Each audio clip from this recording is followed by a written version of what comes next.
Welcome. We are honored to have you here today. First, I want to wish Paolo De Mas, who was supposed to be our moderator today, all the best with his health. We hope he will recover soon. I cannot say enough. Thank you to Amar Harroui and Yunus Abulgit of the Hope and Development Foundation. Without them, it would not have been possible to organize this event. Also, many thanks to the Ambassador of Morocco to the Netherlands, the Honorable Mr. Bellouki, who was so kind to give us a warm reception at his embassy in The Hague. We'd like to thank Diederik Samsom, KWR Water, University of Applied Sciences in Rotterdam and VOPAC for joining us in an early stage. We also want to emphasize the warm relationship with Brahim Bukhari and his colleagues at the University of Applied Sciences of Rotterdam. Our program has changed a little bit. Unfortunately, Mr. Badaiken was not able to be present this morning due to obligations elsewhere. We are therefore very happy to welcome Mr. Mohamed Ghazali, Secretary General of the Ministry of Energy, Mining and Sustainable Development, as a speaker this morning. We are very honored that you are able to be here with us on such short notice. Mr. Allard Kastelein of Port of Rotterdam has a meeting in his agenda that requires his presence. Therefore, we wholeheartedly welcome Mr. Nico van Dooren, Director New Business Development of Port of Rotterdam. Last, but certainly not least, Professor Ad van Wijk and Noé van Hulst. Professor van Wijk is a long-standing champion of the hydrogen economy as professor at the Mechanical, Maritime and Materials Engineering Institute at the Tech University of Delft, and he is also a fellow at KWR Water, an institute that is a forerunner on clean water and sustainable energy. We have been in contact with Mr. van Hulst quite some time. We have known him since his time at the Ministry of Economic Affairs and Climate as Special Hydrogen Envoy. Currently, he is a hydrogen advisor at the Institute, the International Energy Agency, chair-elect of the IPHE and International Hydrogen Advisor at Gasunie, Dutch for Gas Union. We suggest all speakers share their thoughts with us for about 50 minutes and 5 minutes for questions and answers. Now I want to give the floor to Amar Harroui of the Hope and Development Foundation. Goedenavond allemaal, assalamu alaikum wa rahmatullah. Wij zijn Stichting Hoop en Ontwikkeling in Leiden. Wij zijn eigenlijk gespecialiseerd in thema's organiseren van symposia's en bijeenkomsten. En deze thema heeft ons een beetje geraakt, aangezien dat steeds wereldwijd het gaat heel slecht met het milieu. Toen dachten wij van misschien maken wij gewoon verbinding tussen Oost en West in het thema nieuwe energieën. Dus dat was die aanleiding. Bij deze willen we vanuit Stichting Hoop en Ontwikkeling, omdat ze zijn ook gespecialiseerd in thema radicalisering, willen wij een minuut stilstaan voor de slachtoffers van Nice. Een minuutje ten herdenken van de doden van de slachtoffers van Nice.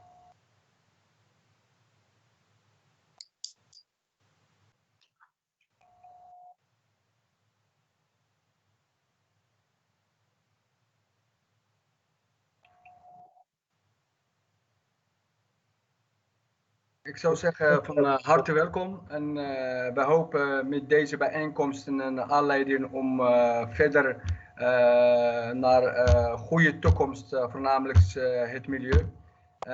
Ik zou zeggen van harte welkom, dus bij deze. Dankjewel, thank you very much.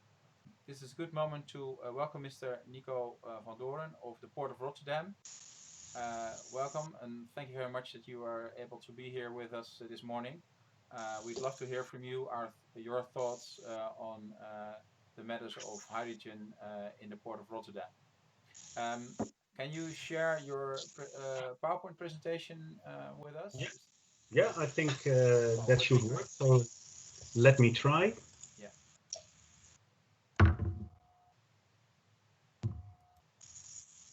If it does work, then you should be able to see my slide now.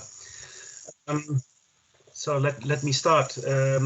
Distinguished guests, ladies and gentlemen, though I only see one picture of a lady, but then it's lady and gentlemen. It's an honor and privilege as Director of New Business Development of the Port of Rotterdam to participate in this meeting. Under other circumstances, our CEO, Mr. Albert Kastelein, would have been here to present the Rotterdam case, and he would have participated in this discussion. Unfortunately, he's unable to join, but he sends you all the best and wishes us a good meeting. What I would like to do in this short presentation is share with you some insights in the developments around hydrogen in the Port of Rotterdam.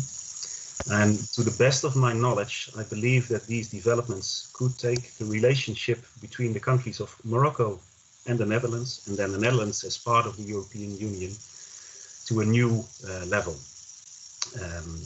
A level in which I think both sides can take mutual advantage. So we do have good wishes on this developments around hydrogen. Let me start with a short sketch. Next slide should come, of the Port of Rotterdam. The Port of Rotterdam can be seen as an engine of the economy, not just the economy of the Netherlands, but the economy of a large part of northwestern Europe. The port provides employment to over 385,000 people, so that's quite a lot of people. And it adds value to the economy over 45 billion euros each year. Now these are numbers of last year, but what happened this year due to COVID was that it was affected quite drastically. If you look at cargo throughput, here are the numbers of 2019. What we've seen is in this year that we've had a drop of almost 10% in cargo throughput. Now this is a general cargo throughput. But if you take a closer look at this cargo throughput, we've also seen that the future of energy transition also shows in cargo throughput.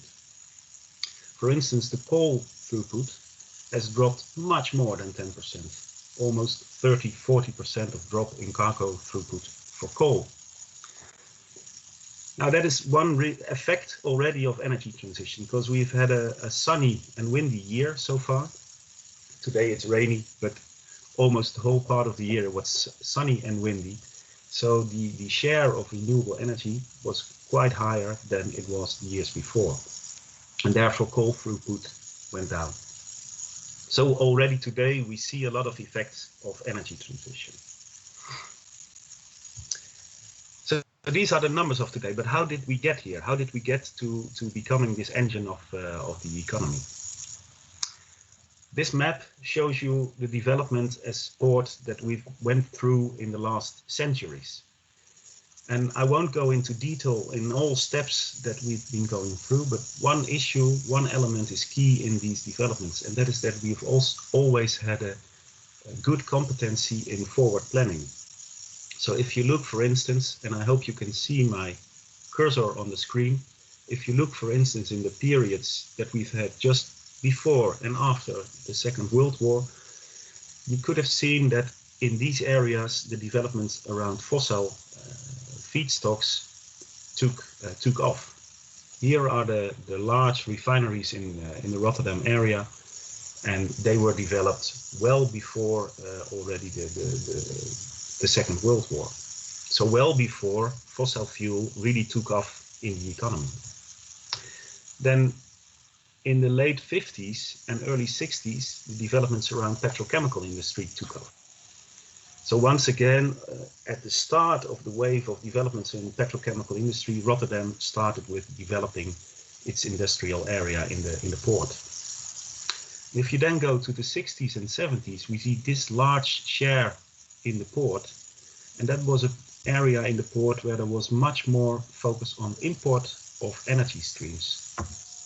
So the energy coming from the North Sea Basin, oil coming from the North Sea Basin, coal coming originally from in Germany and in the Netherlands went down, and Europe became more reliable on import of fossil fuel, fossil energy streams for all over the world.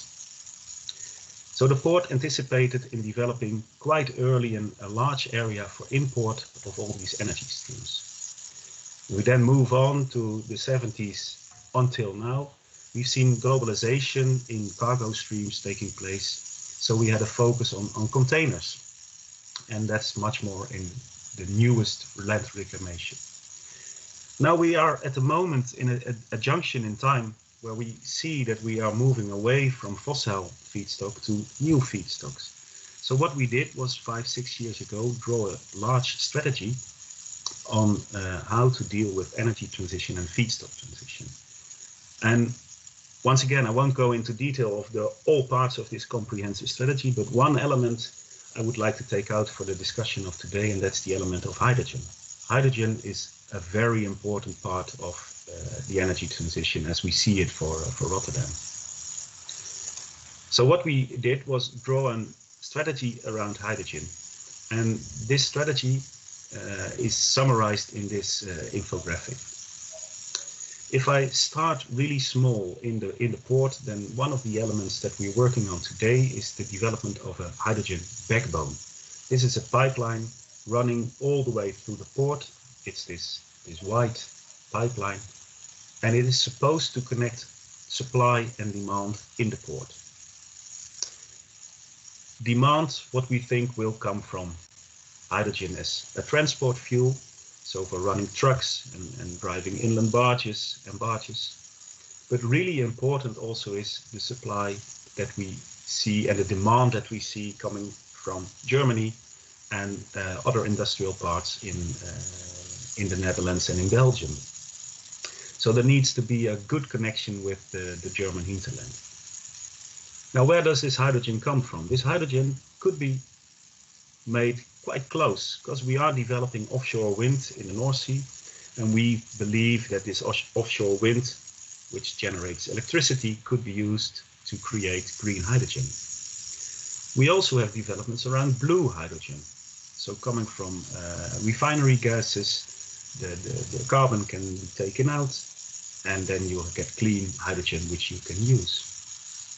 So we see a lot of developments in and around the port on hydrogen. But is that enough? No, that's not enough. What we see is that the amount of electricity that can be produced in the North Sea area by means of offshore wind, onshore by solar and onshore wind, won't be enough to really fulfill the demands that are in the Netherlands and in the rest of Europe, and especially also in Germany. So one point, we started to have a look at how do you create new supply chains for hydrogen? Where does import of hydrogen come into play? And this is where we are in contact with Morocco. So I see Hans de Willig also in the meeting from Vopak. There are people from Maassen, I think, from Iersen in the call. And we have a cooperation in place with Morocco to investigate the possibilities of setting up a supply chain for hydrogen coming from Morocco. And we have other cooperations with other countries around the world to investigate these new supply chains. So that is the importance of import. So this summarizes more or less our full hydrogen vision, but this is for the port. But if you take one step further, it's not just that we need it in the Netherlands. No, today the port of Rotterdam is the energy hub for Northwestern Europe. And we believe that also in the future, Rotterdam can still play this role. So the importance is not just for Rotterdam, but it's as important for Germany and other countries around the Netherlands to develop a good grid for hydrogen and to also develop supply chains for hydrogen from all over the world. Maybe I should say, because you see in this graph, you see it starting with a little bit of gray in 2020. That's already existing today. And this gray hydrogen, Rotterdam is one of the biggest ports, industry areas about gray hydrogen. But this gives you an idea on how big the potential is to go into imported hydrogen. It's really huge. Now I told you that it's not just hydrogen for Rotterdam, no, we need good connections with the other economies around the Netherlands. So what you see here is that we're really working on the development of full supply chains coming from overseas, from countries like Morocco, coming to Rotterdam, and then all the way into the industrial areas in the Netherlands, connecting also the industrial areas in Germany. Now, the interesting part, I think, is about the cooperation that we see between the Netherlands and Morocco, is that Morocco, I heard an interview with Mr. Iken around the developments on hydrogen in Morocco. There is so much possibility, potential in the development of hydrogen in Morocco that you could really build an industry in Morocco on this renewable energy.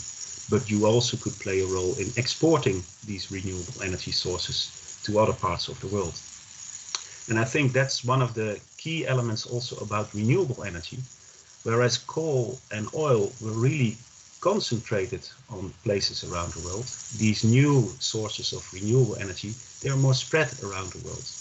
So what we believe and hope is that this also means that prosperity will also be much more spread around the world and not so much focused in just one or two areas around the globe. So our belief is that we have a good vision on hydrogen, both in Morocco and in the Netherlands, and we see good possibilities to connect our visions and to really fill them with projects that we can develop together. So with that statement, I would like to come to a close and like to thank you for your attention and give the floor back to Mr. Marcus Rolloos. Thank you. Thank you, Mr. Mohamed. That's really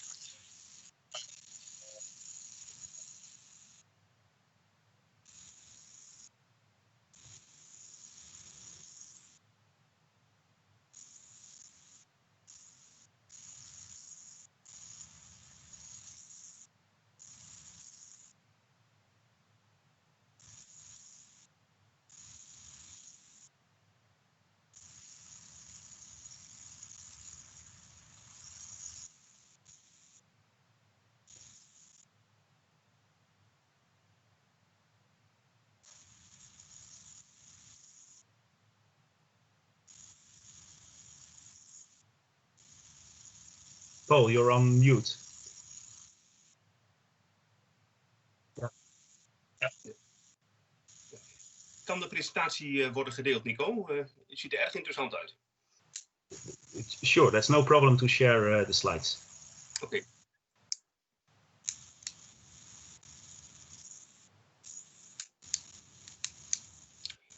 Misschien nog eentje dan. Welke bedrijven in Rotterdam zijn nu feitelijk bezig met grootschalige waterstofimport? Volpa kennen het wel, maar wie nog meer? I'll translate it. Yeah, the question is which companies are currently developing projects around hydrogen in the port of Rotterdam. That's a large list already. If you look at, for instance, Vopak is involved, but also we do have projects with Shell, with BP, with Air Liquide, with a number of companies that are developing transport means, so VDL, well, different companies all around the supply chains in hydrogen. I already mentioned the connection with Morocco, where we work closely with Samsom. So there are a real large number of companies involved in projects around hydrogen. What also might be interesting to say that it's not only really future and far future. The projects we have in place now, I indicated the hydrogen backbone. We are planning to have this hydrogen backbone in operation in 2024. And why do we want to have it in operation in 2024? That is because the large electrolysis projects of Shell on the Maasvlakte will also come in operation in 2024. For these kind of projects, the size of these projects, that's really fast. So it's happening today. Thank you.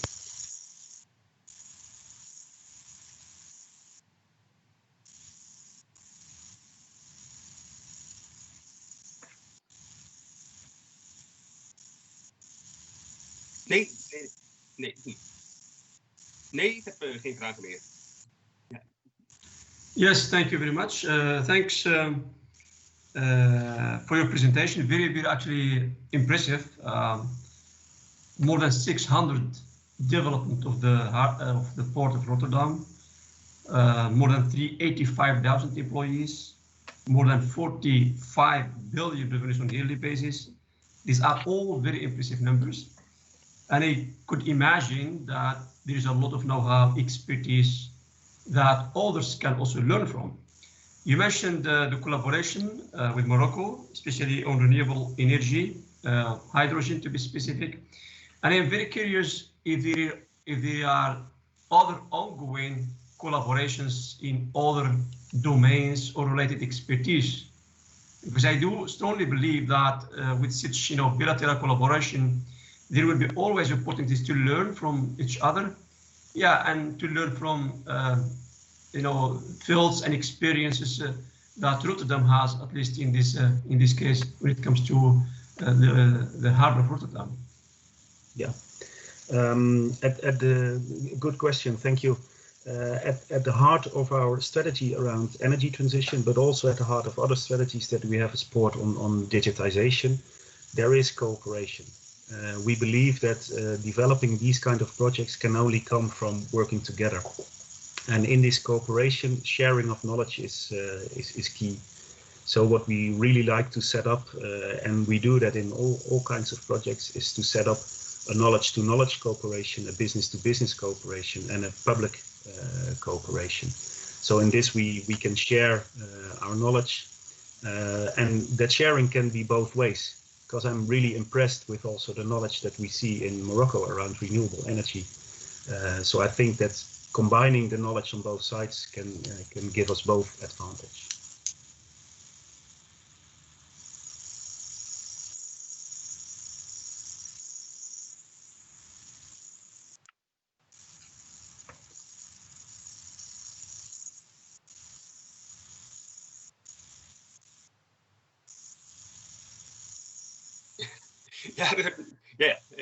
Nog één vraag. De pijplijn die ik zag op het plaatje, is dat een nieuwe pijplijn of ligt die al in de grond? Wordt het een ombouwpijplijn? The question is around the infrastructure in the port, whether it's new or whether it's existing. The pipeline I showed you will be a new pipeline infrastructure, which we are designing now and planning to build in the next few years. Yeah, the pipeline to Germany. The pipeline in the port and the pipeline to Germany, both. Also new. Yeah. Yeah. Okay. Thank you.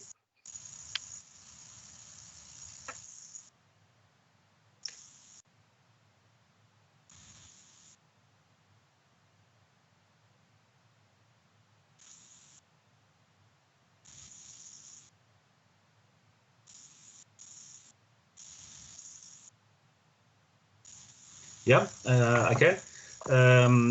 What we see in the Netherlands is that we have a well-developed system for gas, and this means that we have a system that is for large parts of the Netherlands is a double system. So this gives us an advantage in moving from methane to, for instance, hydrogen, by using this double system and putting one part of the system in place for hydrogen.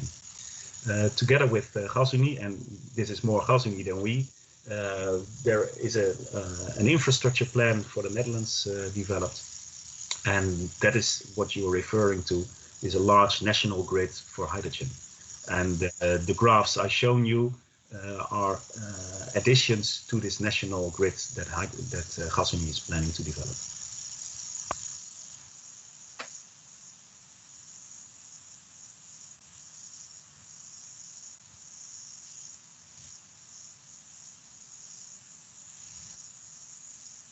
The double, I mean that the backbones for methane in the Netherlands are double, so there are really two pipes close together.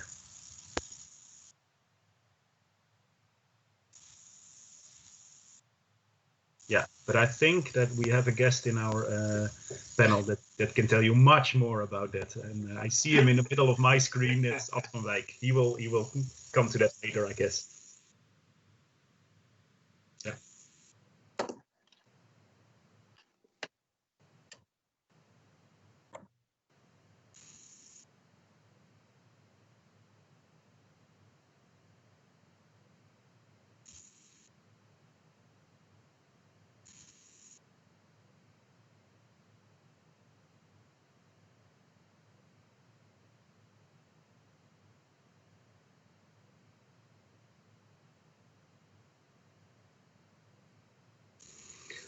I think that if you look, and it was already a bit in my presentation, if you look at the possibilities we see in the Netherlands and the countries around the North Sea Basin to develop renewable energy, there is a maximum in developing renewable energy from the North Sea Basin. So that's why we think we should connect with other areas where there's abundance of solar and wind and geothermal energy. And I heard some numbers around the possibilities in Morocco for solar power and wind power. If you hear these numbers, they are beyond imagination. So I think there is enough possibility for renewable energy around the world.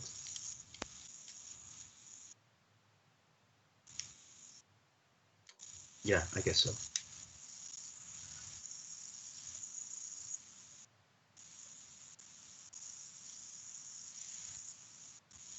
I see one hand of RJ. Yeah.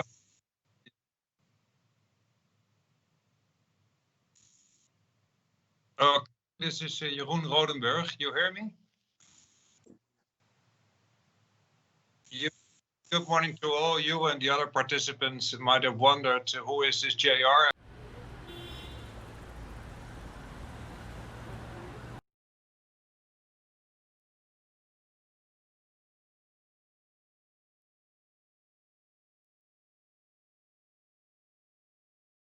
Okay, well, I'll be very brief because I'm in the listening mode still. I arrived last night. I'm just very happy to join in and to listen in especially. And I just wanted to present myself, to introduce myself.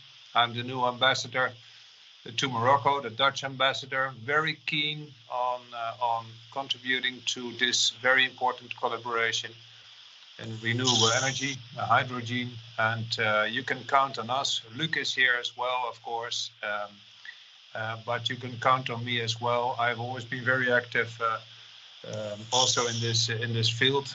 The last 4 years I was ambassador to Colombia, but looking forward to work with all of you. Thank you. Dear Mr. Rodenburg, Your Excellency, the Ambassador of the Kingdom of the Netherlands to Morocco. It's very nice to have you here today with us. We're very honored. Thanks for your insight and your offer to cooperate with us in the relationship, the economic relationship regarding energy between the Netherlands and Morocco. Thank you very much. We hope you stay with us this morning. Really interesting to hear and see what developments are taking place in the port of Rotterdam regarding sustainable energy, especially the opportunity of importing green produced hydrogen and exporting that all across Europe, which can be the main successor of many fossil fuels we now use and import via the main gate of Rotterdam. So, thanks again. I hope you stay with us, Mr. Nico van Dooren. Next in line is, everybody knows him, of course, Mr. Diederik Samsom, head of the cabinet of the Vice President of the European Commission. Mr. Samsom will tell us about the European hydrogen economy, what plans the European Commission has in place to enforce a rapid transition into sustainable energy sources and carriers. Obviously, hydrogen is an energy carrier, but a big one. And yeah, we are very interested to hear from Mr. Samsom what the plans are of the European Commission. I would like to welcome you. Thank you. Hello, good morning to all of you. Thank you. Well, I was asked to give you a brief overview of the Green Deal and its relevance to hydrogen developments in and around Europe. I will be brief because I would like to have as much time for questions and answers as possible. But first of all, let me give you the context of the Green Deal. And in order to do that, I need to take you back to another era, which is the pre-COVID era, which is actually only 10 months ago, when we presented the Green Deal in December last year as the first deliverable of the von der Leyen Commission. And the Green Deal stood out from, let's say, normal environmental policies, like we've seen dozens in the last decade, for several reasons. And I mentioned two because they are relevant for the rest of the conversation. The first way the Green Deal stood out from normal environmental policy was because of its ambition. For one, the lowest common denominator. For once, politicians decided to go for the environmental integrity, the necessity of meeting our objectives, which is actually only one, is preserve our ecosystems for future generations. Hence the climate neutrality goal for 2050, but also the zero pollution ambition and the ambition to stop the loss of biodiversity. The sixth mass extinction, which when you compare apples to pears, is maybe just the same or even a bigger threat to humanity than climate change. So the ambition was one of the ways the Green Deal stood out from, well, the conventional environmental policies. And the other big difference was that we actually didn't present it as an environmental strategy. No, we presented it as the European growth strategy, providing new momentum, new impulse, new growth to this aging continent, aging in many ways. And I remember receiving some flack for that, especially from my old buddies in the environmental movement, because how on earth can you present an environmental strategy as a growth plan? The two are conflicting, aren't they? Well, they are not, provided that you do it right. Those two pillars of the Green Deal, its ambition and its growth part, sort of set the, let's say, political mentality, the mindset of politicians working on from the Green Deal. And that was relevant because in March this year, our world was turned upside down by the entrance of the pandemic. COVID-19 entered our world and completely changed it. And I must admit that for a moment I despaired a little because we've seen that before. Only 12 years ago, a former vice president, presidential hopeful from the United States, Al Gore, walked into Europe with a movie on his back, An Inconvenient Truth. And he mesmerized the European audience and the European politicians. And at that time, I remember op-eds in the Financial Times by Tony Blair and Jan-Peter Balkenende urging their fellow European leaders to step up to the plate and come up with an ambitious climate strategy. And those plans were made. They were put on paper. And then Lehman Brothers fell.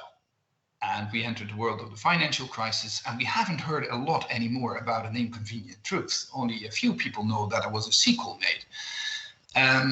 So that's what normally happens with humanity. You set yourself an ambitious dot on the horizon far away, and that gets wiped out by an immediate urgency that requires all our attention.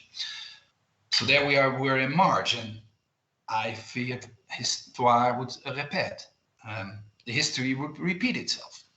But it didn't happen. I think it didn't happen because of that mindset that we set ourselves in December. This was our last and only chance to make it right for future generations. And this was our growth strategy. And we all know whatever happens in the next few months or even a year with the COVID-19 strategy, with the COVID-19 pandemic, we will need to recover from it economically, socially, mentally, maybe even. And we need a growth strategy. So the Green Deal was not put in the shelf to deal with an urgent matter. No, the Green Deal was put front and center of our response to COVID-19. We didn't diminish on our ambitious targets. We didn't put them away for a while. No, we put them on steroids, doubling down on the target, doubling down on our effort. And that's relevant, especially for things like hydrogen, because yes, hydrogen was already in the Green Deal plan. It was mentioned in December, and there was a commitment made to develop a strategy for hydrogen in the future. COVID-19 made that much more prominent, much more urgent, and much bigger. So Europe now embarks on a, you could say, crazy journey to develop 6 gigawatt of electrolyzer capacity by 2024 and 2 times 40 gigawatt electrolyzer capacity for green hydrogen by 2030. 2 times 40, one in Europe and one around Europe, which is both to the east and to the south. And there's now also a little part to the west around Europe, which is called the UK, but still, well, that's a transitional phase. So we concentrate on the east and also on the south for the second 40 gigawatt. And we are going to develop a framework to make that happen. 6 gigawatt, putting that on paper, is more than just a hollow phrase. It is our real commitment, and we have the policy and the money for it. Because with COVID-19 and with the necessity to create a recovery strategy, we developed Next Generation EU, our recovery package for the coming years. 750 billion euros provided to member states in order to develop recovery plans and to embark on a journey towards a better future. Build Back Better. It's a slogan from the other side of the Atlantic Ocean from one of the presidential candidates at the moment, but we could adapt it too, because it's also our motto and our slogan now. And Recover EU, or Next Generation EU, is relevant in the coming years. So it's also relevant to develop the 6 gigawatt in electrolyzer capacity in the coming years. And what we expect to happen is the following. We have now set out guidelines and regulation, as we always do here in this Berlaymont building in Brussels, in order to make the member states, to incentivize the member states to make the right plans. And if you've read the Next Generation EU communication and the regulation around it, you've seen that one of the important flagship projects that we identified in order to recover from the pandemic is hydrogen. It's hydrogen itself. The problem that we have is that Europe is not able to spend, Brussels is not going to spend that 750 billion. We have to hand it over to member states, and they will spend it in order to recover. That's how a confederation, we're not a federation of states, but how a confederation of states usually works, and this time too. What we try to do is meld those 27 different recovery plans into one project. And take the example of hydrogen.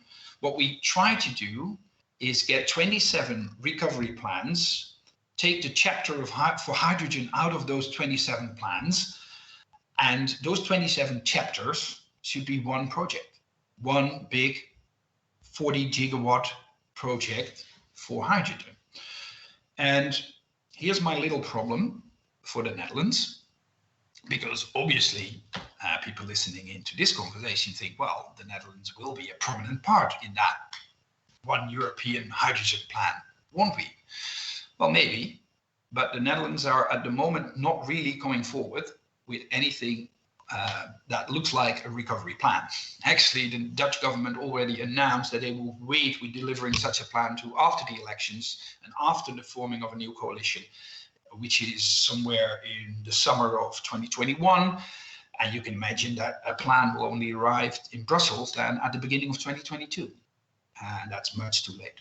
So my plea to the people in this conference is, if you have any influence somewhere in Den Haag, or indirectly or directly, please urge the Dutch government to join in this journey, because France is doing it, Germany is doing it, Portugal is doing it, Spain, Italy, Austria, Slovakia, Czechia, and they all have that chapter on hydrogen. And we are just on the receiving end of it. And we're gonna mold them together into one hydrogen project. And it would be a pity if the Netherlands are out of there. And now fast forward to the south, Morocco, because that's the other 40 gigawatt. And Next Generation EU is a pretty selfish project aimed at European, the continent. But obviously the original hydrogen strategy wasn't that selfish, and we are committed to work together with what we call the Southern Neighborhood, of which Morocco is a pretty important part. We will cooperate with them, and the main initiative in which we will do that is the so-called Africa-Europe Green Energy Initiative. It was published also this year in March, and that provides ourselves with a framework and opportunity to work together with countries in the Southern Neighborhood, and again, Morocco is one of the most prominent ones, to develop that second 40 gigawatt in order to connect it to our hydrogen project, to our hydrogen network in Europe. So what I hope will happen in the coming month is plans will drop in our mailbox in the Berlaymont building in Brussels. We will assess those plans. In the context of Next Generation EU, we will disperse the money and investments will be made. First of all, towards 2024, 6 gigawatt in total, and then towards 2030, 40 gigawatts in total, and that's just the beginning. Because after that, and we've shown that in our impact assessment, after 2030, hydrogen will really go on a fly towards renewing our energy system. I leave it at that, and I'm available for all your questions. Thank you very much, Mr. Samsom. This is a very inspiring story. It's very interesting to hear from you the point of view from the European Commission regarding the use and the generation and the storage of sustainable energy. It's very good to hear that the European Commission has money to invest. I couldn't agree more with you on the subjects that you covered, and I would be more than happy to share your point of view here in the Netherlands, like you asked. So don't worry about that. We'll do that. Now we have time for questions. I hope you stay with us during this morning. Yes, thank you very much. Thank you, Mr. Diederik Samsom, for the inspiring talk, putting things forward for new generations. Let me pick up, there is many things that are very nice and interesting and debatable, but let me pick up one question which actually triggered me a little bit. You mentioned that there are recovery plans set up by different countries, but when it comes to the Netherlands, at least if I correctly understood you, there is no recovery plan, there is no chapter about hydrogen, and they are, according to what I understood, they are promising to do that after the election. Well, this statement triggered me a little bit. So there are two parts. The first part, what could be the reasons behind this? Because as far as I know, Dutch people are very pragmatic, are very smart in getting things done on time and sometimes ahead of time. So I would be very surprised if all these countries around the world, around Europe, are already part of the game, and the Dutch government is still behind. So is that a political statement, or otherwise, what's the philosophy, what the reason behind it? Thank you. Well, thank you very much. Yeah, interesting question. Well, first of all, it's not a disaster in itself, because obviously one of the reasons that the Netherlands is not in a hurry is that the Netherlands has a huge fiscal capacity, as we call it. So the Netherlands is rich. So obviously, without us handing over money to the Netherlands, I think plans for hydrogen will be made and will be paid for. I was just pointing at the fact that there is 5.6 billion euros allocated for the Netherlands in grants, so free money. Well, you paid for it. But the 5.6 billion, I wouldn't leave it in Brussels. I would take it as soon as I could. I can only speculate about the reasons not to do it. Obviously, the Netherlands was not a real proponent of this idea of a recovery plan, and then that means that the Netherlands might, well, think that they shouldn't be first in line to get the money that they didn't want to that they didn't want to develop in the first place. Elections are always a good reason to stall some developments. That's the price of democracy. And maybe there's also one other point, is that the Netherlands was pretty vocal on the need for reforms, not just investments in all kinds of nice pet projects, but also reforms to strengthen your economy. And those reforms are prescribed by the European Union in our semester, as we call it, all those different words, but actually it's an analysis of all countries and the weaknesses in their economy. And you can imagine that in Italy, it's the labor market and the pensions, etc. In the Netherlands, it's the aggressive tax planning, as it's called. It's the ability that the Netherlands provides to multinationals to do not pay taxes. And that's one of the issues that should be reformed. And I guess maybe the Netherlands are a little, they need the elections to make a step forward in that. But as I said before, nothing is definite. This is just the first rumors that we got, and maybe there's ways from, let's say, Rotterdam Port or other stakeholders in the Netherlands to change the speed at which such a plan is made.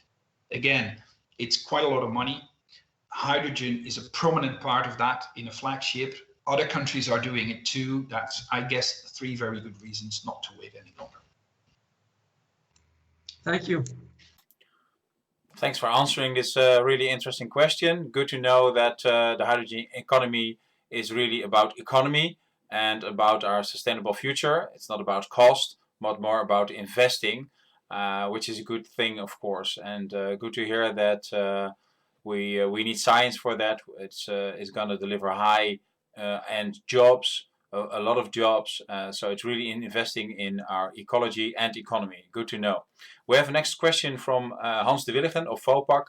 Vopak is, of course, a very well-known company in the harbor of Rotterdam in bulk goods. Vopak is also really onto the next step, the next big thing, the hydrogen economy. Hans de Willigen. Thank you, Marcus. Yeah, I have a question to Mr. Samsom, if I may. What we see at the moment is we are working towards many initiatives to import green hydrogen into Rotterdam, as Nico also indicated.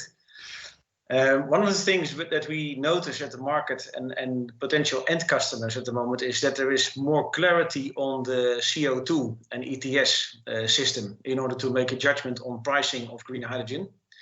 So could you say something about the outlook on that topic, when clarity could be given? That's one question.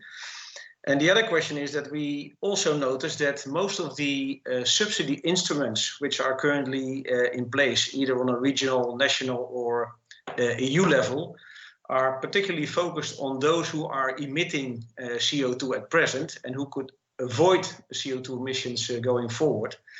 But not so much instruments that could help infrastructure companies like Vopak is to enable the market to enter with green hydrogen imports. So there's more subsidy instruments available for those who emit today than that there is clarity on those who are paving the way for large-scale imports like infrastructure companies. And is there a thought also on that topic that may change? Thank you. Yes, thanks for those questions. First of all, indeed, the ETS is going to change pretty dramatically, and we are going to put the legislative proposal for that on the table in June 2021, together with all the other legislation that is needed to get ourselves to a -55 CO2 reduction target in 2030. And the package is also therefore titled the Fit for 55 package. With about 13 proposals in there. One of them, and I think one of the most prominent of them, is the revision of the ETS. I cannot preempt what will be in there exactly, but we already outlined some of the ideas in the communication on the target that we produced in September, and for hydrogen, you could envisage that the free allocation that we now give to hydrogen producers working with steam reformers, so using natural gas and emitting quite a lot of CO2, and the free allocation actually means that they don't have to pay for the CO2 emissions. That will, I'm not sure whether it will disappear, but it will get smaller at least. So hydrogen production using natural gas emitting CO2 will get a price. And that has an influence on the market, because it will also have basically, well, decide the competitiveness that you might import or even produce in Europe without emitting CO2. Secondly, on investments, we have a multiple, well, it's a whole catalog on subsidies that you have to know by heart in order to get your way through it. But one of them I want to mention, which is the Innovation Fund, which is now actually, the first call was just closed, I think yesterday, and I got it was 1 billion euros for real innovation. The call received applications for 31 billion, so it's a 31 times oversubscription, which is a luxury, but also tells you where we are at the moment, actually. And a lot of them, more than 50 projects on hydrogen, were applying for that money. And that's obviously about innovative technologies, electrolyzer technology, maybe also others, maybe also storage and transport, because innovation there is needed too. What we actually hope to do with the investment subsidies that we have in place, not only from the Innovation Fund, but later on also maybe from other parts of European money, but also national money, is to have the transport infrastructure paid by them. Transport and maybe also storage. After that, what we need to do is obviously also to develop operational costs, or to subsidies for operational costs, which will mainly go to either the electrolyzer or the producer of the green electricity for the electrolyzer. I'm sorry, I can't be more specific at the moment, especially not on numbers, etc. And that's what you're really interested in. But I'll keep an eye on the market in the next 6 months at least, and then after that, we are at least committed, whatever the number is that is needed for that, we are committed to make green hydrogen a competitive part of the hydrogen mix. Thank you. So sorry, if I may, Marcus, one reaction to what Mr. Samsom was saying. I think the key element in what we see in this point in time is that the infrastructure may not have an innovative character per se as, let's say, a large scale upscaling on the electrolyzer side per se, but it is a prerequisite basically for large scale imports that we need to make this transition happen. Yeah. So, and the Innovation Fund is really focusing on the innovative part, R&D side, whereas our nature of the business, and I think many others in this call, is more so to facilitate through infrastructure the potential imports, for which the funding is maybe not as clear as for those who are currently producing or using the material. I just want to give it to you as a sort of a consideration, maybe going forward, to take that also into account. Yeah, no, that's true, and exactly that's what I also stressed in the part of my talk on the recovery plans from national member states. Because what I see happening is that France and Germany and also Portugal are using the money to break the chicken and egg, and partly the way to break a chicken and egg is always, well, there's no one way to break that dilemma, but a possible way in the hydrogen economy is obviously making infrastructure available. And literally go for bridges to nowhere in terms of pipes to nowhere, in order to create something at one end of the pipe and on the other end of the pipe, obviously. And what I see happening now is staying pretty optimistic as far as we can see it from the European side of things. But I hope the Netherlands is not going to miss out on that, because we really see things, the traditional Franco-German axis is pretty active here, and they are working on those plans. And Austria, together with their neighbor, well, it's not their direct neighbor, but they have huge plans with Ukraine, developing pretty cheap wind power, and therefore also powering their electrolyzers and developing green hydrogen. So you see from the east, the Italians are very active. That is also good news for Morocco, but also for Tunisia, and maybe Algeria in between. And obviously Portugal, and that's where Netherlands come in. So if it's European money or not, but please be aware of what's happening in the European context and hook yourself up to it. Now I see Mr. Nico van Dooren of Port of Rotterdam has a question or a remark for Mr. Diederik Samsom. Yeah, that's correct. It's not so much a question, but maybe I'd like to offer to Diederik that we have in development some projects around electrolysis. I think you're aware of the projects we have in development. We do have the plans now to have an electrolysis park for 2 gigawatt in operation. Well, the first tranche is in 2024. And what we also did is create our own recovery plan as Port of Rotterdam. We call it Starter Engine, and we dropped our recovery plan in The Hague. So I think from our side we are working on stressing the fact that the Netherlands needs to also put up their chapter to the recovery plans in Brussels. But what I also would like to stress is the fact that you really mentioned the connection, and that's the topic also of today, of connecting from Europe to the countries around, to the east and the south of Europe. And I think that's a really good signal to hear that again. And I'd like to take that out of your remarks also and give that back to the people from Morocco. That's really hopeful, I think, for the future developments. Now we have a question from Willem Hazenberg of Stork Asset Management Technology. Willem Hazenberg is one of our other champions in the Netherlands in the field of hydrogen. Willem, please give us your question. Yeah, my question was, Diederik, there was a request. You hear me? Yeah. There was a request on the from the Dutch government about the SDE++, and that was blocked by Brussels. And a lot of people now say, okay, Brussels not supporting the European of the Dutch hydrogen plants, or they block it. Also, it delayed again. And then, also, that's a little bit a different message, but still it delayed current projects. How do you see? Yeah, well, first of all, we didn't block anything. there was an exchange of thoughts between services, which is very common.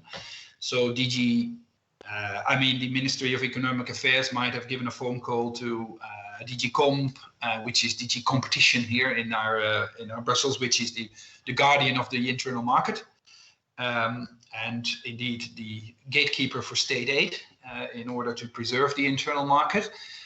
And I can imagine that DG Comp has given a general warning that giving state aid for polluting activities is not going to fly. For clean activities, though, it's a very common tool, and it's actually encouraged to do that. And there's everything in between. What we are trying to develop right now is a categorization for hydrogen. So and I think the carbon footprint of hydrogen will be the new currency in terms of the eligibility for subsidies. Starting off with, let's say, the conventional hydrogen, steam reformed from natural gas, that will not receive any subsidies, period. And going all the way to the other side of the spectrum, which is making hydrogen with an electrolyzer from purely green electricity, which is eligible for subsidies.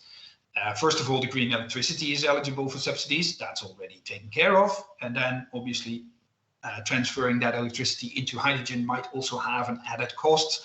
So some subsidies might be available for that. We are looking at contracts for difference as the tool for that.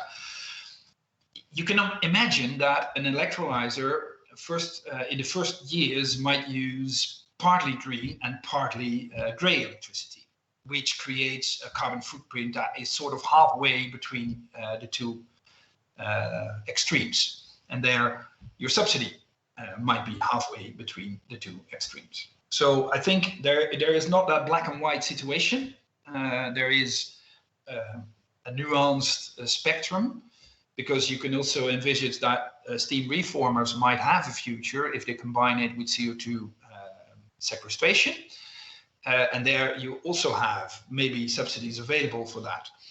There's quite a big discussion going on, well, not only in the European Union Commission, but also in within all stakeholders. What's actually the best subsidy scheme, the framework in which we should put those subsidies on the table. And as I said, the consensus is that the carbon footprint is the new currency for that. I think also important is to look to the different regions. I mean, look at the national scale, we don't have a lot of renewable energy. When you look at regional scale, there is a big difference. Let's say to North Netherlands, compare, let's say, to Rotterdam area, what's there and what they can transport or not can transport. I think that should be, and also some parks are directly connected to their own solar or own wind fields. Also, that's also different than just take it from the grid. Also, when you make a joint, also we like a combination of kind of energy productions, conversion, and maybe even an end user as a kind of package. Yeah, you have a really value chain. That should be the most nice way. No, it's true. There's all kinds of setups possible. Yeah. Obviously, we tried for now the last 20 years to develop a liquid green market for electricity, so it doesn't matter where you are connected. It's one copper plate, and you can buy green electricity, well, up to your liking. But still, indeed, there is advantages for direct connection, also in terms of grid stability, etc. And we have to take that into account. It's a complicated, well, you know better than I do. It's a pretty complicated business to design the right type of subsidies for this. But as I said, we are committed to make green hydrogen a competitive commodity in the hydrogen market and actually in the gas market as a whole.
Thank you very much, Mr. Diederik Samsom.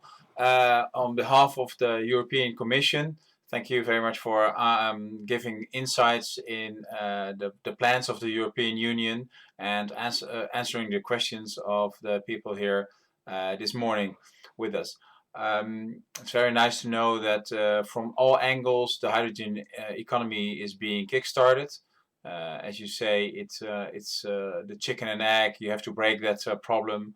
We all know that, and it's very good to know that the European Commission is committed to that. Now I would like to introduce to you Mr. Mohamed Ghazali. He is the Secretary General of the Ministry of Energy, Mining and Sustainable Development. We're very happy that on such a short notice he is able to be here with us and give us an insight in the developments in Morocco, and how we can proceed in cooperating on the matters of hydrogen. We see from all sides coming together our interests, which is mutually beneficial, well, that would be very interesting. Mr. Ghazali, welcome. Okay, thank you. Thank you, Mr. Cornelius. I am very happy to be here with you to discuss about hydrogen and sustainable activities about these new old technologies. I take this opportunity also to thank the organizer for their invitation to take part in this very important meeting. This crisis which we are facing today offers opportunity to be seized. Thus, the development of green hydrogen within the framework of the Green Deal for example, can play an important role in the context of economic recovery, in particularly for the energy sector in general, and for the industrial sector particularly, which we want to be sustainable today.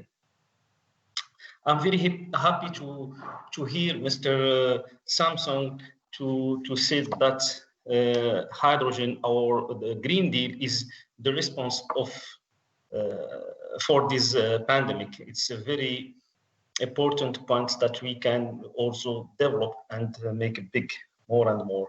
The Green Deal is a common opportunity for Africa and for Europe to successfully transition to low carbon economics and energy systems, for establish an economy model of win-win cooperation between Morocco and UAE, which could serve as a model for other countries of the African continent, ensuring the prosperity of both sides of Mediterranean. Green hydrogen, promising technology. He's promising technology to decarbonize the global economy.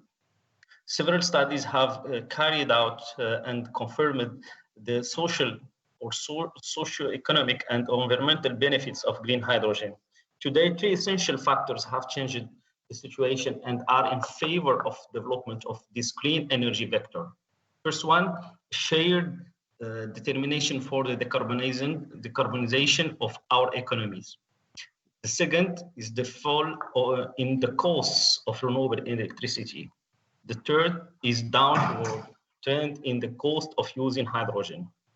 Green hydrogen now has all the advantages for large-scale development, industrial processes, sustainable mobility, storage of electrical energies, synthetic fuels, etc.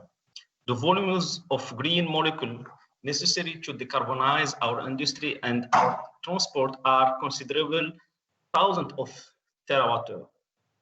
This poses a real challenge in scaling up the technology, in particular the electrolyzers component, which in 10 years' time, we will be upgrading to the gigawatt scale. For Morocco, it should be noted that it's a part of the international dynamic aimed at creating an economy and industrial sector around green molecules, hydrogen, ammonia, and particulate. Green hydrogen allows Morocco to decarbonize its industrial sector, in particular the phosphate fertilizer industry, for which it imports today around 2 million tons per year of ammonia. The use of green hydrogen could also benefit our food industry, cement, metallurgy, but also the new future business sector that Morocco is developing, notably with its European partners as part of its industrial acceleration plan. In addition, in the medium of a long term, Power-to-X will make it possible to decarbonize our transport sector, land and maritime logistics, and aeronautics industry through the two green hydrogen and methanol components. Thus, an export opportunity in the short to medium term to European countries like Germany of value hydrogen, ammonia, and methanol would make it possible to create Morocco an industrial ecosystem, renewable energies, desalination, electrolysis, and chemical transformation, creating value and direct jobs. Morocco has made a decision to seek alliances and participate in continental projects with friendly countries, including the development of cooperation with Germany, for example. This has just materialized by the signing in June 2020 of an important agreement with the Germany aimed at developing green hydrogen production and setting up research and investment projects on the use of these ecological energy sources. In the same perspective of international cooperation, other partnerships, in particular with the United Kingdom, are being negotiated. Real Morocco and European Union partnership opportunities for green hydrogen is desirable to implement projects on an industrial scale in the green hydrogen and ammonia sector in Morocco through the partnership and joint ventures between private Morocco and European institutions supported through appropriate funding and technology transfer for local integration of this technology, we hope. Green hydrogen is a technological solution in which it's important to invest today. Morocco has taken his decision, and he decided and convinced that the hydrogen technology is the future, and after the renewable energies plan and position in international and regional area, Morocco aimed to have the same position in hydrogen market, because he has many potential points to develop, build, and boost this technology in his country. So we need to initiate rapid actions, associating public authorities and industrial and partners in Europe and the other countries actors. Now Morocco is finished to set up his roadmap for hydrogen, and he wants to start a new area and new adventure with hydrogen technology. Morocco is widely qualified to be an important player in this world market for green hydrogen. Thank you for your kind attention. Thank you very, very much, Mr. Ghazali, Secretary General of the Ministry of Energy, Mining and Sustainable Development of Morocco. Thank you very much. I now give the word to my friend and colleague Amar Harroui of the Hope and Development Foundation. أولا نرحب بالسيد محمد الغزالي جد الترحيب بهذا اللقاء المبارك فألف مرحبا. We thank محمد الغزالي for his insight. نشكرك سي محمد الغزالي. شكرا لك. شكرا. مرحبا. شكرا لك. أنسا. Now I see we have a question from Mr. Luc Schillings, Head of Economic Affairs at the Embassy of the Netherlands in Morocco. Thank you very much. Thank you very much. Thank you very much, Mr. Ghazali, also for your participation in this conference. I think it's very important for us to hear the Moroccan voice, and also especially because you do it during your holiday, I believe, and also I hope I wish you all the best also with that.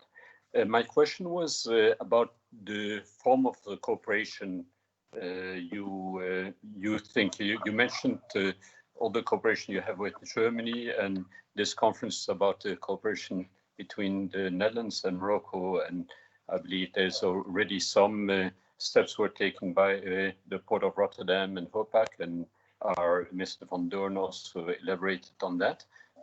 Do you see other possibilities of cooperation? Thank you very much. Yes, of course. As you know, there is a strategy for Morocco to have more and more cooperation with the other countries, because to have one type of cooperation is not very profitable for and benefit for Morocco. We can build one project, but if you have more and more technologies, more and more experiences and support, you should have more and more cooperation. So now we have signed our agreements with Germany to have two projects, one for storage electricity with the Mazen, and the second is to have a experimental platform with Artisan Institute. But now we discuss also with Portugal to have another cooperation in this way. So it's free, it's open to have another initiatives with the other countries. And I can inform you that the first project perhaps will be start in 2024, because we have signed in with a private industrial to build the first private projects for to produce hydrogen in Morocco 15 days before. Good to hear that from all sides we are more than willing to work together in these matters. It's very good to know for all of us that Morocco is so committed to the hydrogen economy. We all know that King Mohamed VI of Morocco lately publicly stated that Morocco is really committed to hydrogen. So that's really nice to know. Now I'd like to give a word to Mrs. Monica Swanson. She's Business Manager, International Smart Port Transitions at Port of Rotterdam. Mrs. Swanson, for you the word. Yes, good morning, everyone. Thank you, Mr. Ghazali, for your explanation of the Moroccan position on hydrogen. I don't really have a question. I have a remark or maybe something to contribute. I hear the mention of Germany. I hear the mention of Portugal. My job at Port of Rotterdam is to look at the global corridors for hydrogen, to bring the hydrogen to Rotterdam. I'm one of a team. I can only emphasize that one of the locations we look at with the highest priority for this type of thing is Morocco. There has been talk of subsidies earlier. We will surely need some startup subsidies, and I'm also confident that these will be allocated for this purpose. But what I would really like to say is that I think the potential of Morocco for hydrogen, with the cost of electricity, the renewable electricity they have already managed to produce in such quantities, really impresses us, and we look forward very much to exploring opportunities there. So just from the Port of Rotterdam, I wanted to say this as a part of a team that looks at this type of thing. So thank you for giving me the opportunity to say this, Mr. Rolloos. You're welcome, Mrs. Swanson. Thank you. I see our ambassador of the Netherlands to Morocco has a remark for us, Mr. Rodenburg. Thank you so much. Not so much a question. I just wanted to introduce myself also to Mr. Ghazali. Mr. Ghazali, thank you so much for being with us on this important day. This is my first day in your beautiful country. I want to add my voice to my colleagues. Luc, we have heard already so many voices underlying the importance of hydrogen and especially the relationship between our two countries. And I can just assure you that I will do my utmost to make sure that the connections between the Netherlands, Rotterdam especially, and Morocco become even stronger on this important topic. You have underlined the importance of hydrogen also for Morocco, and I hope we can meet soon with you, possibly the minister, to be as complete as possible in this relationship. But you can count on me. Thank you so much, Mr. Ghazali. Can I have one word, please? Excuse me. Thank you for your disponibility, and thank you for the projects between Port of Rotterdam and Morocco. We look to finish all the discussion about these projects, and we look forward to really have export for hydrogen from Morocco to this port, this important port. For Madam, for the embassy Netherlands in Morocco, we are very happy to have the discussion about these projects and develop these projects as soon as it's possible. Thank you very much. It's good to hear that from both sides the ties are very good. We have a long-lasting over 400-year relationship, of course, and it's very good to hear from both sides that the preparedness to cooperate is very high. I see we have a remark from Hans de Willigen, Business Development Manager, New Energies at Royal Vopak. Thank you very much all for this commitment, and without any doubt, obviously Vopak is working very closely and eagerly together with Moroccan counterparts on the huge potential that Morocco is posing now and going forward. So also very nice to meet you, Mr. Ghazali, and your teams. Now a question or a remark from Professor Said Hamdiwi, Professor at the Tech University of Delft. Thank you. Nice to meet you, Mr. Ghazali, again. So we know each other, but now we are meeting online. So actually I don't have a question, but more a statement. Being a Dutch Moroccan citizen, so I'm living and working in the Netherlands, but I grew up in Morocco. I would like to make just a statement, just to stress the fact that in terms of globalization, I think collaboration is a crucial and critical mean to use if we're going to strengthen our economical position.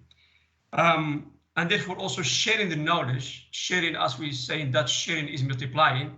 It's very important. So I really appreciate like these kind of initiatives where it starts brainstorming, discussing the opportunities. Today was it mainly about green energy and hydrogen in particular. And I think all of you know how heavy is Morocco investing when it comes to green energy. So it would be very nice to see this kind of opportunities explored also to other domains, not necessarily green energy. And I'm quite sure, given the pragmatic approach of the Dutch people, and given I'm quite sure that Morocco will, welcome you with open arms to explore the opportunities. So there is a huge opportunities, and I think maybe you are just in an early stage of exploring all the potential and all the opportunities, not only in energy, but there's also mining. There are different sectors in which both parties can really benefit. And as you know, the King of Morocco is pushing very hard, to develop new strategies beyond the standard in order to ensure a speed up of the development of the country, and therefore create material win-win situations with partners from the north part of the Mediterranean. Thank you. Now I would like to give word to Mr. Noé van Hulst. We've known each other from the time he worked as a special hydrogen envoy at the Ministry of Economics and Climate. He now is chair-elect at the IPHE, International Hydrogen Advisor at Gasunie, Dutch for Gas Union, and Hydrogen Advisor at International Energy Agency. Welcome. For you the word. Yes, I am. Thank you very much. So Mr. van Hulst asked me to put on the presentation. So I'll put it on right now. Thank you very much for doing that. I hope everybody can hear me, and I hope everybody can see the slides. Maybe you can make them.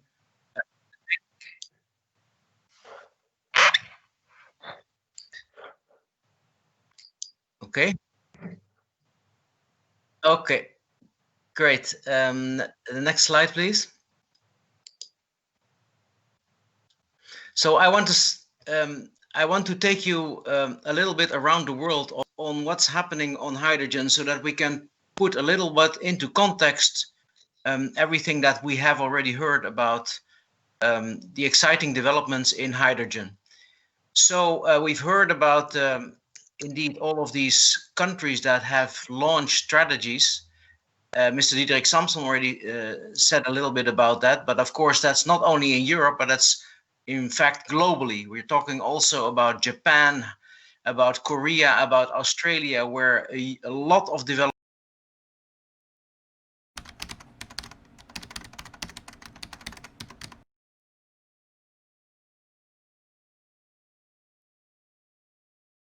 that have launched strategies.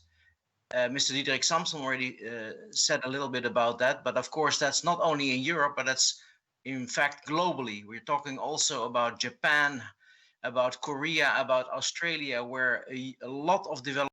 That's something that I think we need to look. If you look at the whole globe, and this is a slide from McKinsey, you see that there are a tremendous number of countries with very good resources for wind and solar.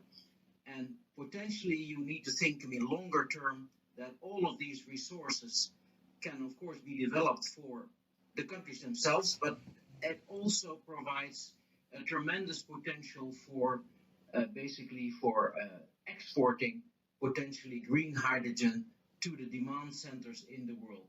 Next slide, please.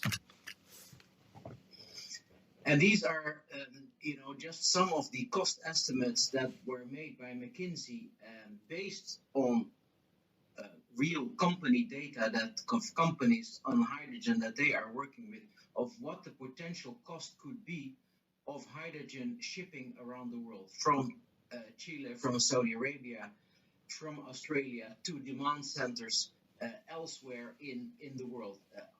Unfortunately, I don't have numbers yet for Morocco, but I'm sure that McKinsey will surely be working on that soon as well. And you can see that it's really, some people say, oh, it's not impossible, it's going to be way too costly. Well, actually, the McKinsey numbers already now, even before we have mastered the technology, are actually much more optimistic about that. Next slide, please. So take Australia as an example. I know that's not that's a different part of the world, but it just gives you an idea of how significant the development of hydrogen is going to be around the world. So this is a quote from the chief scientist, Alan Finkel, from Australia, who was actually the man behind their strategy in Australia that was launched only earlier this year. And he said clearly, clean hydrogen may become a bigger export industry for Australia than LNG. Now, for those of you in this webinar who know a little bit the LNG market, Australia is currently the largest exporter of LNG in the world. So they're working very strongly, and actually Alan Finkel is leading a task force to get the cost of hydrogen below $2 Australian per kilo. Next slide, please. Take you to another part of the world, Chile. Chile, and the minister also has launched a very impressive hydrogen strategy there. So their calculation is that their renewables potential in Chile is 70 times what they can absorb domestically, which means, again, maybe not the largest country in the world, but they have a huge potential. They are already themselves very well advanced in renewables, but also to export to the rest of the world. Next slide, please. So you're seeing many countries developing these hydrogen strategies around the world. So not only in Europe, please keep in mind it is a global market that is developing.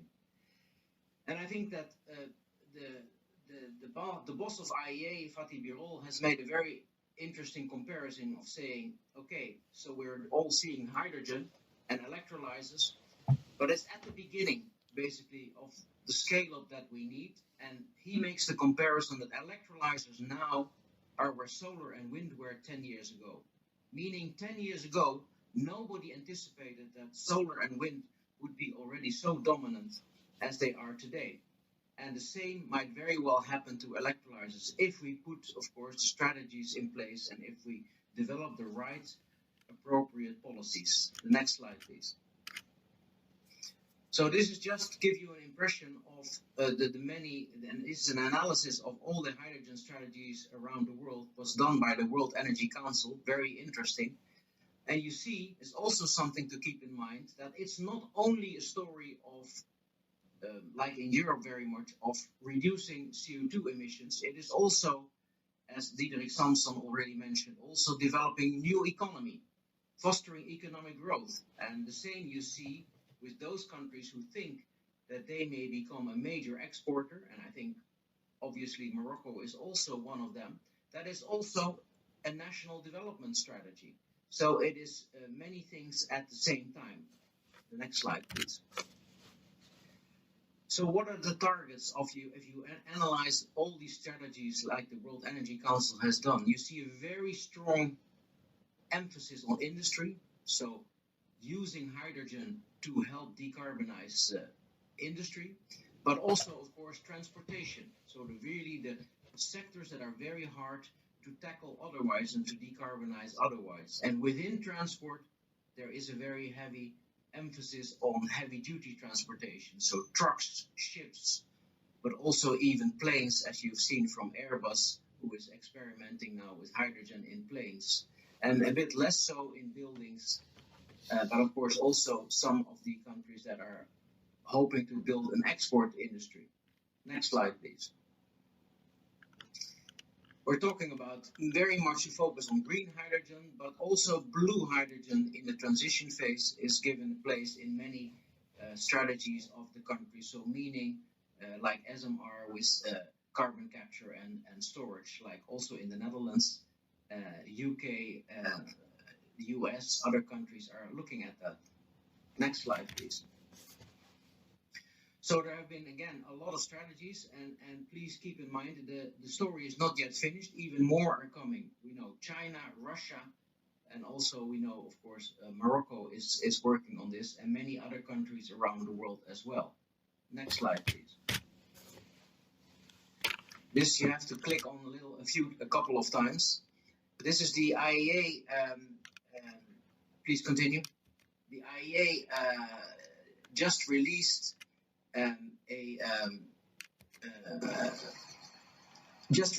new reports, and it shows that new reports on what is needed to get to net zero emissions in 2050 for the world as a whole.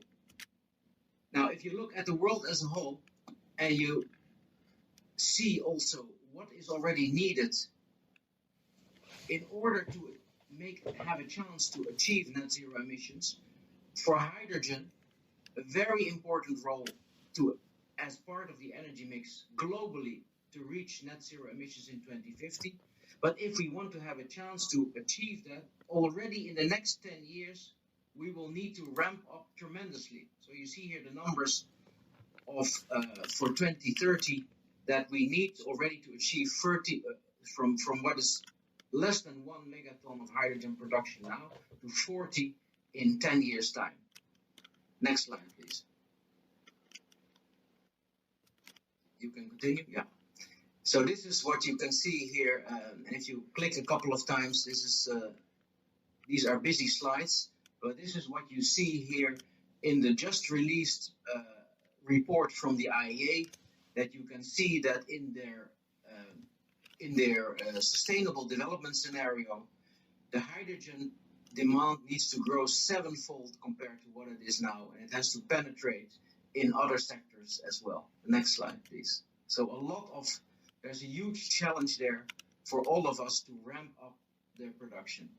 Now, the good news is, please click on the slide again, that the EU strategy is actually amazingly or surprisingly or not surprisingly, because of course the Commission also talks a lot with the IEA, it is very much in line with the sustainable development scenario that the IEA has developed. So the EU strategy, if we achieve that, is going to be helpful and is going to be exactly on target to get to net zero emissions in 2050. And you see here also the all of the announcements that have been made. Next slide, please.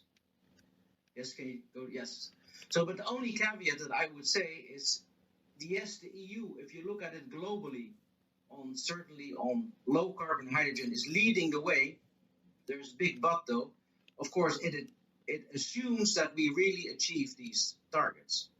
And I'm very encouraged by what Diederik Samsom has said earlier today on how strongly committed they are, but it is really up to executing this strategy. We really have to make it happen. Next slide, please. And you can see here that compared to the rest of the world, and this is actually taken from an Asian webinar, you can see that Europe is really leading the way in terms of the projects that are in the pipeline. Next slide, please.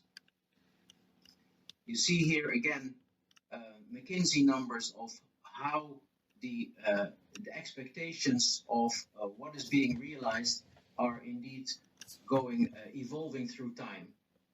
Next slide, please. And you see also here all the commitments that have been made. The European Union, Germany, of course the Netherlands commitment on how to ramp up green hydrogen production, and also the funding that we are seeing from many countries around the world. Next slide, please. So the good news here for the Netherlands, if we talk about the Netherlands, is the target actually of 4 gigawatt is really high. It is 10% of the European target of 40 gigawatt that we heard about from Diederik Samsom. So we're punching above our weight. But again, the proof of the pudding is in the eating. We need to also make it happen in reality. Next slide, please. So these are my conclusions. If you look at it from a global perspective, the European is ahead in what particularly people in Asia call the new space race. It's a new space race. But the supply is the feeling of many people is going to be the constraint. So the potential demand is very clear in industry, in heavy-duty transportation. But can we ramp up the supply fast enough to achieve all of these targets? Rapid implementation of the strategy is really key. Therefore, we really need strong public-private partnerships that are, of course, in development. The Netherlands in itself is uniquely positioned to become a front runner in this new hydrogen economy in Europe. And of course, as we said before, big public funding is available in the green recovery packages. So that is the good news. But now we really need implementation to make it happen. And again, to come back to the subject of this webinar, I think also Morocco can play really a leading role in North Africa to become this key player for Europe. You can see that Europe has huge ambitions, but they will need a lot of hydrogen and they will not be able to produce it themselves. So they will need a lot of imports as well. Thank you very much and happy to take any questions. Thank you very much. Using renewables for their domestic energy mix, but also indeed already talking to countries like Germany, but also the Netherlands about how to indeed go beyond that and build up this export industry. They are well connected to Europe. So I think that,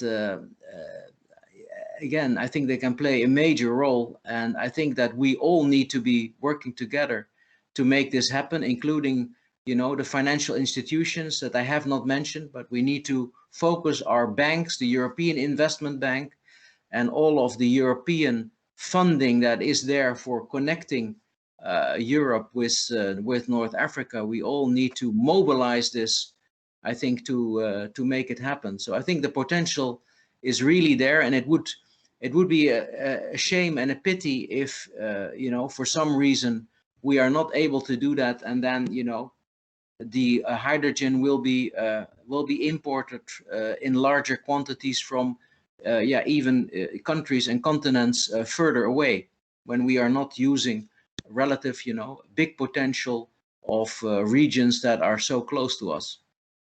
And I think there's also many arguments in favor of that. Oké, dankjewel. Thank you. Luc Schillings. you put on your microphone, please share with us your question. Thank you very much. Thank you very much for this very clear presentation. What I noticed in the debate in the Netherlands on hydrogen is that in some way or another, there's the feeling that all the hydrogen we need should be domestically produced, and that's very, very strange. We hear in these presentations, we hear that this is not really possible, and that we will need to import them. But we also saw that there is quite a lot that will be produced in Europe, hopefully. What I'm curious about is what part of the needs do we need to import of a country as Morocco? Is that I don't know, 20%, or what is what will we be able to produce ourselves in Europe, and what will we need to import? Thank you very much. Yeah, great question. Thank you very much.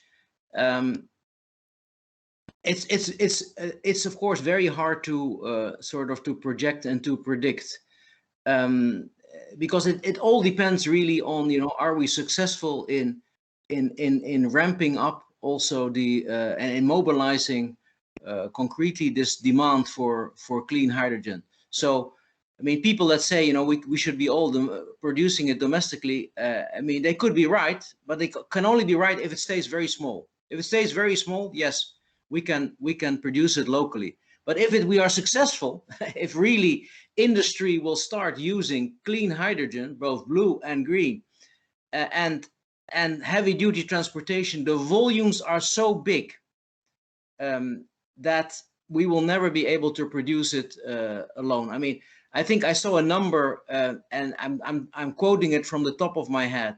We have like one big, take our biggest steel company in the Netherlands, Tata Steel. If they would completely decarbonize their steel production with green hydrogen, you would probably need more than half, probably I think it's up to 60 or 70% of our total green production, green electricity production, just for that one plant. So, and Germany is fully aware of that. So Germany is thinking, if you look at Germany and everybody is focusing on the plans that they have on the 5 gigawatt and whatever that they're trying to produce, they will trying to produce domestically, but the needs that they have to decarbonize, to help decarbonize German industry are much larger. So they are thinking about the majority of their green hydrogen demand will have to be satisfied by imports. They're talking, you know, maybe 70, 80%. And take a completely different view. If you look at Europe now, Europe is importing roughly half of their energy, or more than half of their total energy demand is being imported. Of course, that's mainly fossil. That fossil will have to be replaced somehow by decarbonized inputs, mainly also hydrogen. Well, it's very logical to think that it's not going to be very different. So yes, it's going to be, you know, probably 50% imports or maybe 40% import. It doesn't matter, but huge quantities of imports. And we're not going to suddenly move from a system where we import as Europe half of our energy and then suddenly we can produce everything domestically. It's not going to happen. And for the simple reasons of, I think, that have dominated energy you know, over the many decades. So I think that one way or another, we're going to see significant imports of green hydrogen. And again, I think Morocco is well placed to be part of that story. Yeah, great. Thank you.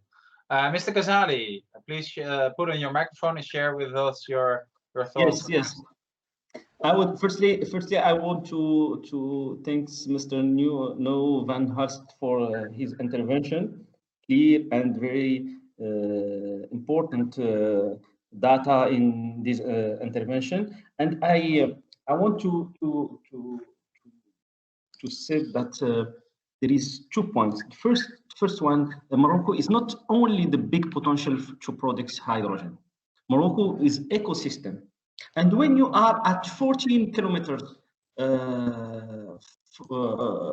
from Morocco, and you produce in Morocco, and you get it from hydrogen from Morocco, it's not importation.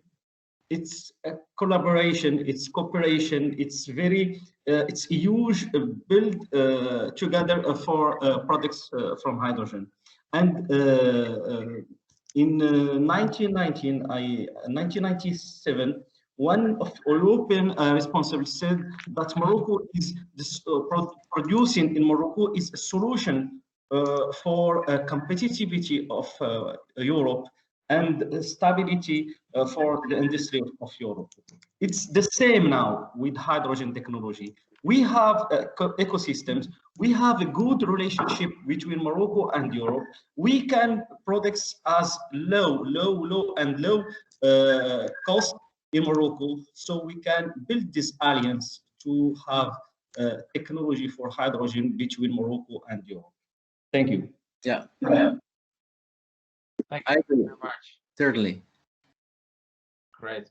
Mr. Hans de Williger of FOPAC. Please Yeah, share. I think, thank you in a way for these excellent insights. I think maybe to add one of our analysis that we have done is that if you look at the projected installed wind energy on the North Sea and North Sea countries surrounding the North Sea, then if you would apply all the wind energy into green hydrogen, then you would probably only cover half of the demand increase going forward. So that probably also emphasizes the strong necessity to import hydrogen from renewable energy rich countries. So just as an additional insight. Thank you. Yeah, thank you. I completely agree. And by the way, there's also there's nothing wrong with imports. It's a strange perception that, you know, as if we don't. I mean, our whole economy is imports and exports, and there is nothing wrong with imports. No, as FOPAC, we think there's nothing wrong with imports. That's correct. or exports, also fine. Exactly. Yeah. Great. Any further questions, or we go to our last, but certainly not least speaker of today, Professor Ad van Wijk. Yes, can we conclude? Yep. Noé van Hulst, very many thanks for your thoughts. It was very elaborate and very insightful. So it really helped us getting a right picture of the hydrogen economy from a larger scale and also from a global scale. That's very good. Thank you very much. Please stay tuned with us till the end. I will. Sure. Thank you. Professor Ad van Wijk, are you there? Yes, I'm here, Marcus. Oh, great. Can you share a PowerPoint presentation with us? Yes, if you allow me. Yeah, you're allowed. Yeah. Yeah, thank you very much also for the invitation, Mr. Rolloos. Yes, what I want to tell you in this final presentation is a little bit why we get this green hydrogen economy and why Morocco especially has such a huge potential. And of course, I must be humble. I'm a Dutch person, so I'm not aware of all the aspects of Morocco, but I see Morocco as one of the leading companies in the North African renewable energy, but also hydrogen production. And I will show you some of these examples also in this presentation. But let me first go to my first slide, and also that was pointed out by the first speaker, Nico van Dooren, and also by Noé van Hulst. We certainly don't have in Europe such a good renewable energy resources. If you look to this map, we have in the north of Europe quite good wind resources, especially at sea, the North Sea, the Baltic Sea. And in the south, of course, in Portugal, Spain, Greece, Italy, we have good solar resources. But if you look to this map, in North Africa, in the Middle East, the solar resources are even better. And at some places, also in Morocco, but for example, also in Egypt or Algeria, we have also very good wind resources. And sometimes these wind resources in desert areas, for example, in Egypt, at the Red Sea, the wind speeds are higher than at places at the North Sea. So they have very good solar resources and they have very good wind resources. And when you look to this, also the size, the area that we have in the European Union is of course, when you compare that with the Sahara Desert, the size of the European Union is only half of it. So there is more place, more space, you could say, in these areas. They have better resources. And then there is another difference, of course. European Union is, there live much more people than in these areas in North Africa. So when you look to the specific conditions for Europe to produce renewable energy, renewable electricity by solar and wind, especially, then you see we have, of course, some potential we have to develop, but also we have to see that we collaborate with our neighboring countries, as Diederik Samsom has already pointed out, to get this done for our economy and also for realizing a clean energy system in general. And therefore also the European Union has said it right, it is for hydrogen till 2030, 2 times 40 gigawatt. It's not only in Europe, but you have to produce also outside the countries. And here you see that solar at this moment is nearing more or less the €1 per kilowatt hour. The last bid in Portugal was 1.12 cents per kilowatt hour, euro cents. And you see also Abu Dhabi, 1.35 US dollar cents per kilowatt hour. So we are close to reaching 1 cent per kilowatt hour. And that's of course the interesting thing. When we look to solar electricity cost in, for example, Germany or the Netherlands, building solar farms, we are at 7, 8, 9, 10 cents per kilowatt hour. When we build our offshore wind farms, we are at the moment at maybe 4 or 5 cents per kilowatt hour, but not in the region of these very low cost of solar that we see in the good resources areas. Now, how could you, and I think that is one of the main aspects, how could you transport that very low cost solar electricity to other places far away from where you produce it? And then you see the conversion step to hydrogen is interesting, because then you have lower transport cost in general. When you compare pipelines with cables, it is a factor of 10, but especially you can also mitigate the flexibility in production. You can deliver at the right time, at the right place that hydrogen, because you can store it in large quantities. And here you see an electrolyzer. And an electrolyzer has a similar technology, say characteristics as solar cells. It is also cells. All these slices that you see in these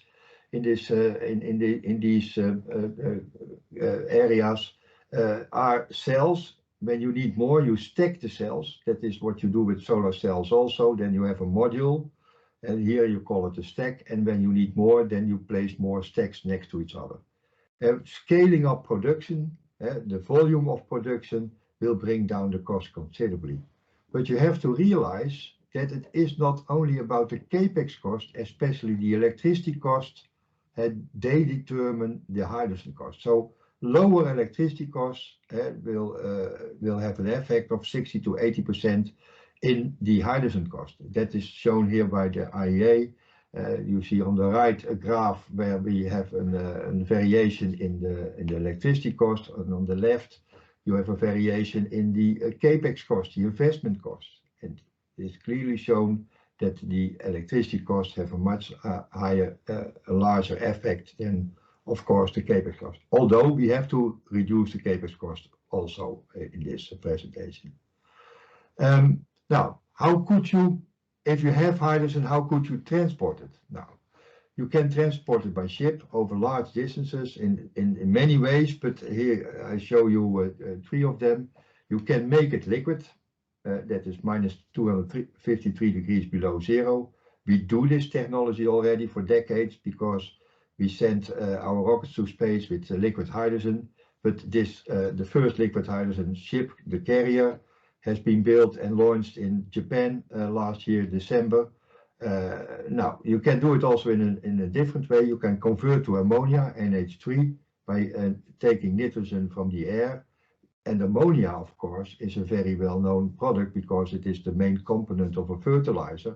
Also in Morocco, you see a lot of ammonia import and export as a fertilizer over there. But you can also bind it to another element, and then it is a liquid organic hydrogen carrier, and you can reuse your ships that you have today that transport oil. So every of these things has their advantages when you look to the transport of hydrogen by ship. And that is, of course, what we see today. There are in Japan, Australia, liquid hydrogen carriers. They are also from Brunei to Japan. You see the development of liquid organic hydrogen carriers to transport the hydrogen. And also in Europe, and this is an example of a collaboration between also Portugal and the Netherlands, where we have signed a memorandum of understanding to import from Portugal to the Netherlands hydrogen, not only as hydrogen, but in all these forms that I've showed you. But there is another way to transport hydrogen, and that is by reusing your gas grid.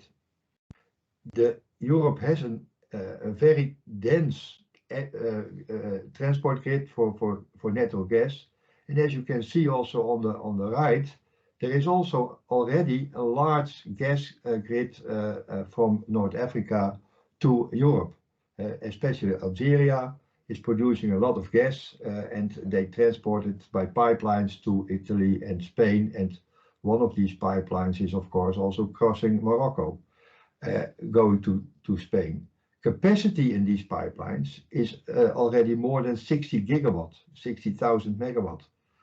So there is quite a substantial capacity in these pipelines. And when you compare that, for example, with electricity, Morocco has 2 connections with Spain, electricity cables. They each have a capacity of only 0.7 gigawatts, 700 megawatts. So there is much more capacity available in pipelines, and that is in general. Every country, you can also see here the gas grid. There is a lot of capacity transporting the gas from the gas fields all the way to Europe, also cross-border. There is a lot of capacity, and that's also what you have seen today. The Netherlands has already, Nico van Dooren has already showed you or told you that we will convert one of these big transport pipelines of gas to hydrogen. Germany has the same plans, and recently also 11 gas TSOs have launched this conversion plan for pipelines, natural gas pipelines to hydrogen, with a capacity of say between 5 and 15 gigawatts. And when you see the transport cost, it's only 1/3 of a cent per kilowatt hour hydrogen per 1,000 kilometers. Reusing part of the gas network, but also building some of the new aspects. These gas TSOs own the gas grids on land in the countries, but not the interconnections. They are now owned by a consortium of companies, including also private owned companies, and therefore you don't see a lot of these interconnections, but you can connect to Morocco quite easy with a pipeline. And that's also what we have published. It's not only about the pipelines in Europe that you have to, but you have to bring it also, these pipelines and these connections to, for example, Africa. And we have made some calculations. If you have built very big pipelines, Nord Stream type of pipelines, over a distance of 2,500 kilometers, the transport costs are about a half cent per kilowatt hour. When you compare this with electricity, it would be 10 times much. So that would be 5 cents per kilowatt hour. Now, there is another issue, and that's of course storage. Today we store already a lot of natural gas, especially in empty gas fields, but also in salt caverns. But we can store also hydrogen in salt caverns. Also not a new technology. For example, in the United Kingdom, they have a salt cavern already since 1972, which is storing hydrogen in these salt caverns. We store a lot of gas, almost 20% of the gas that is first produced.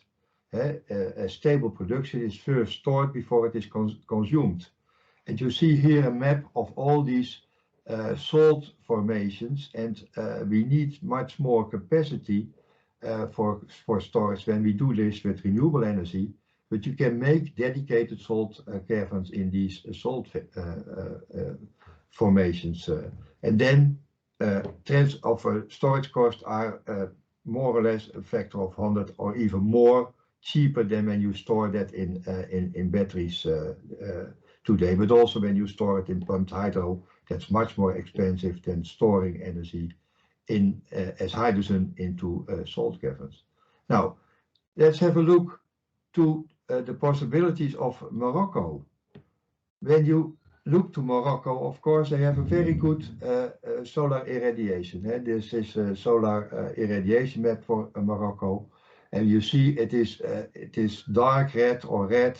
They have even the highest irradiation at some places in the world, you could say. But you need, for example, when you produce the hydrogen from solar, then it is of course also intermittent production of hydrogen, and like it is with electricity. But also Morocco has interesting capabilities to store that hydrogen into dedicated developed salt caverns. Here you see on the left, you see the salt formations that is at sea, but also going onshore, and also in the north it is going onshore.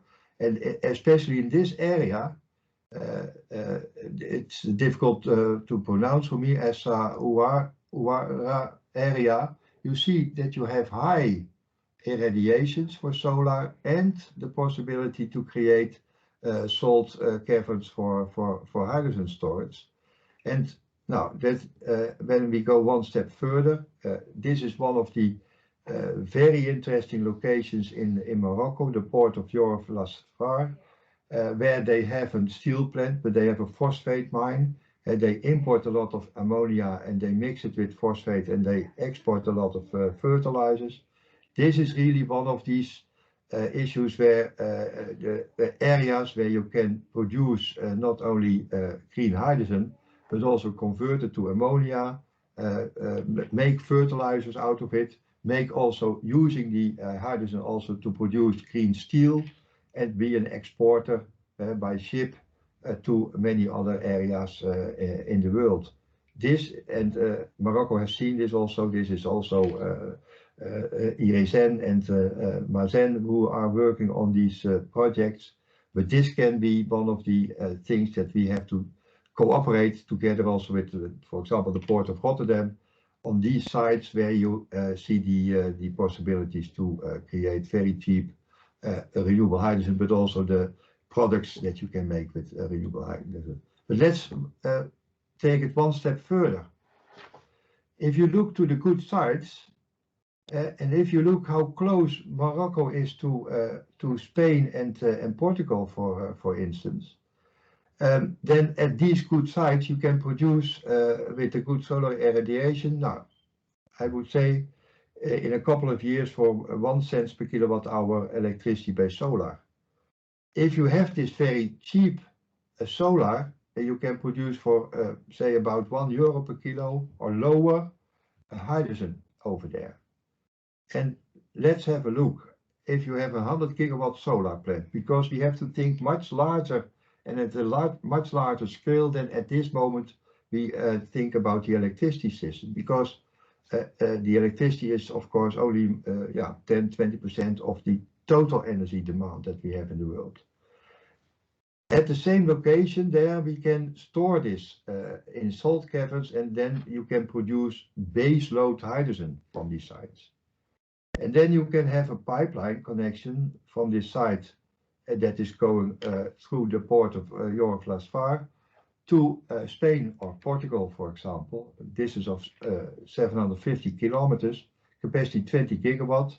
Then you have a full load hours of 8,000 hours in this pipeline. Then you transport about 4 million tons of hydrogen that you have produced with this 100 gigawatt of solar hydrogen production plant.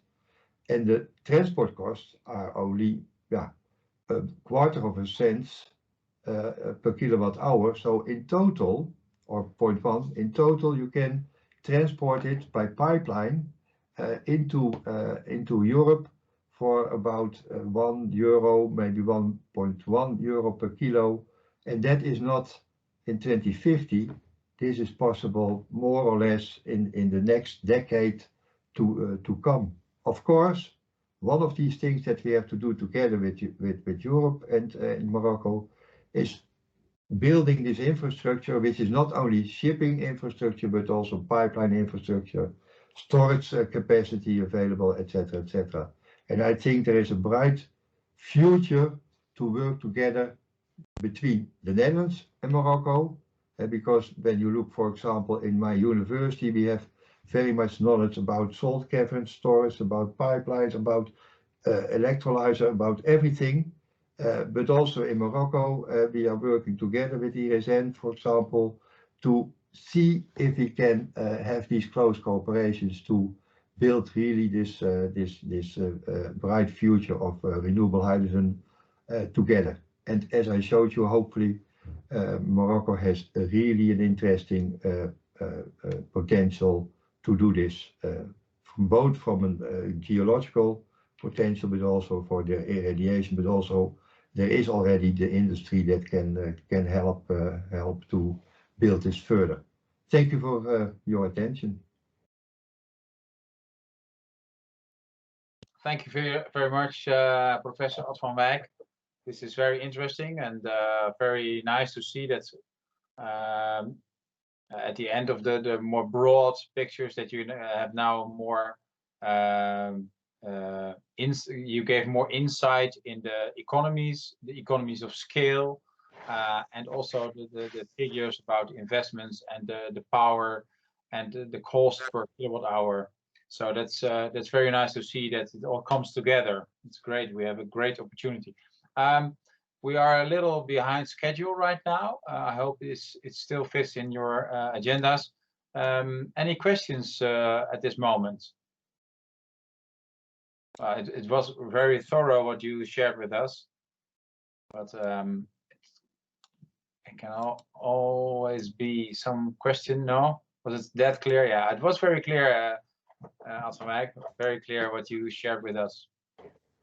Okay, is there no way question? Excuse me. Yeah. Excuse me.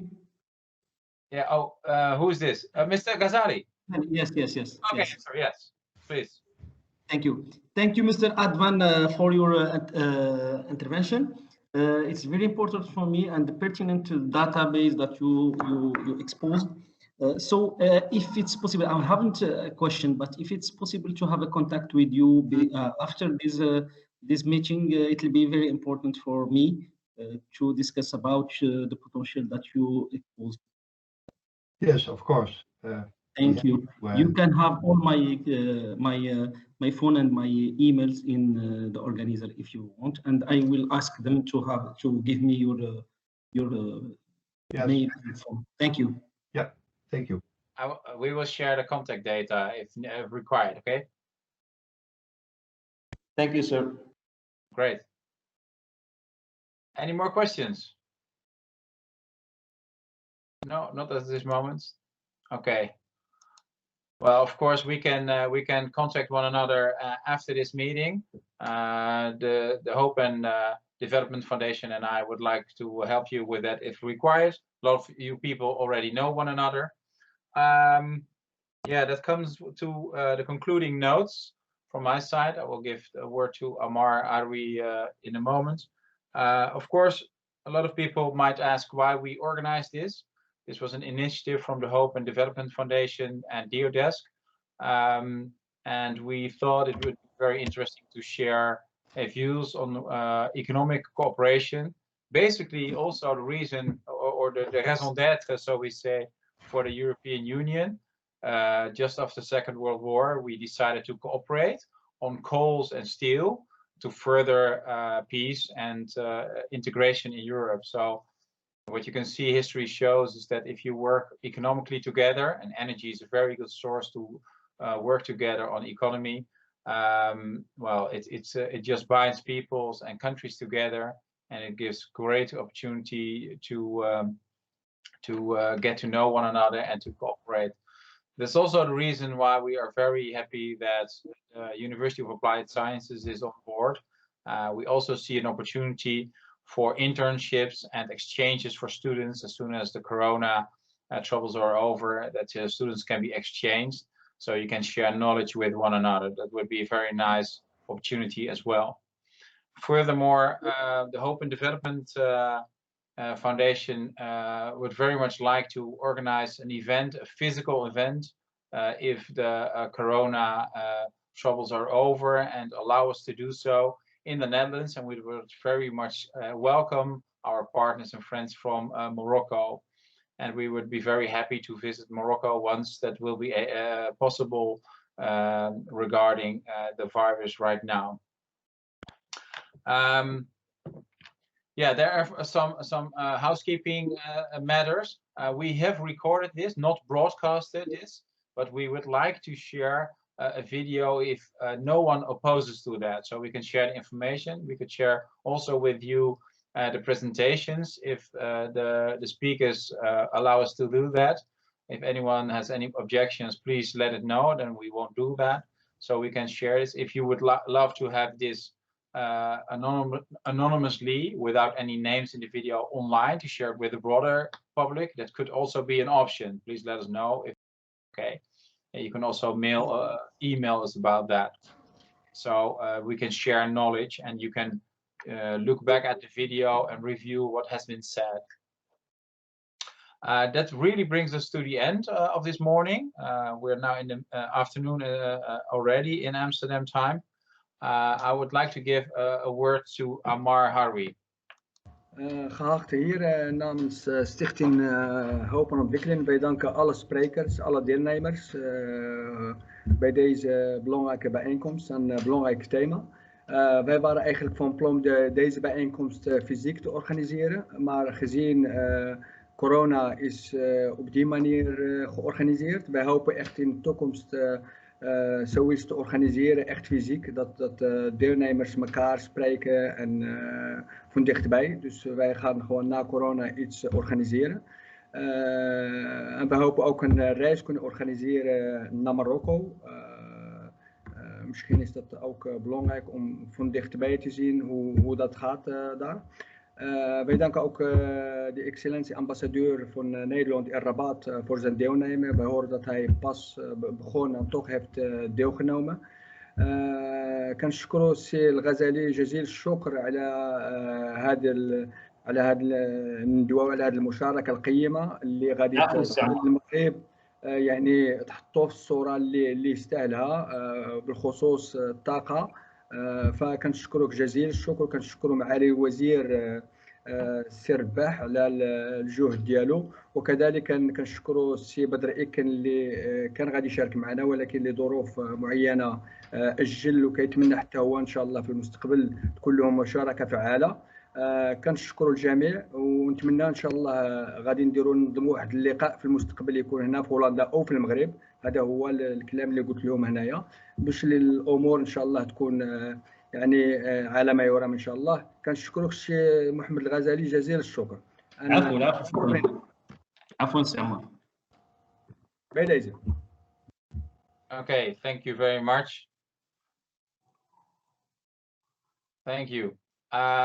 I see some raised hands. Is there anyone who would like to say something? Yes, Luc Schillings. Yes, thank you very much. Only to thank you all very much for this conference, and for you especially, Diederik and the Stichting Hoop en Ontwikkeling. I think this was an excellent initiative to take, and really saw sharing of minds, and we hope that it will be continued, and we are of course very open or supporting also your efforts in this field. Thank you very much. Thank you, Luc. That's very nice to hear from you. Thank you very much. Anyone else? I see Shukran Ktir.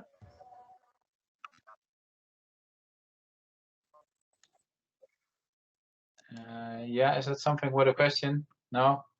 Ghazali. Mr. Ghazali, you still have a remark for us?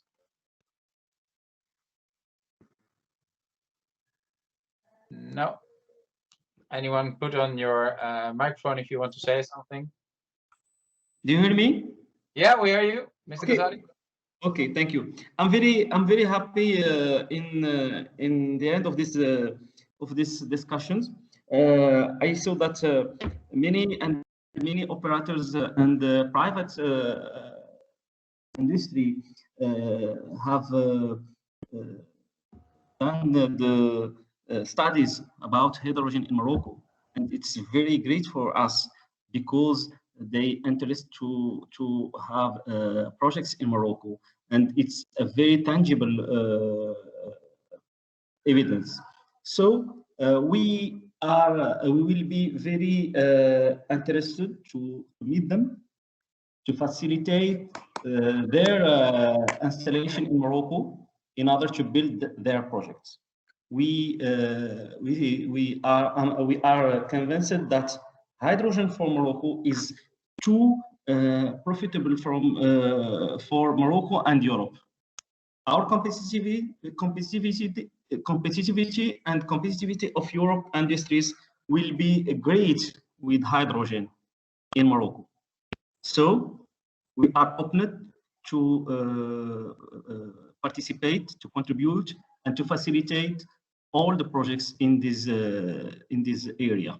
Thank you for your efforts. Mr. Ghazali, thank you very much for your concluding notes, and thank you very much for being with us and sharing your thoughts. If there's anything we can do to further negotiations or contacts with people you need, Amar and I are more willing than to help you with that. Also in accordance with the embassy in Rabat, of course. So if there is not any questions or statements anymore, then I would like to thank you very much for all your attention and your time. And hopefully we can meet again, either online or physically, and we can proceed as discussed. Thank you very much. I wish you all a very nice Friday and a very nice weekend. Thank you. Thank you. Thank you. Bye-bye. Bye-bye. Bye-bye. Bye-bye. Bye-bye. Thank you.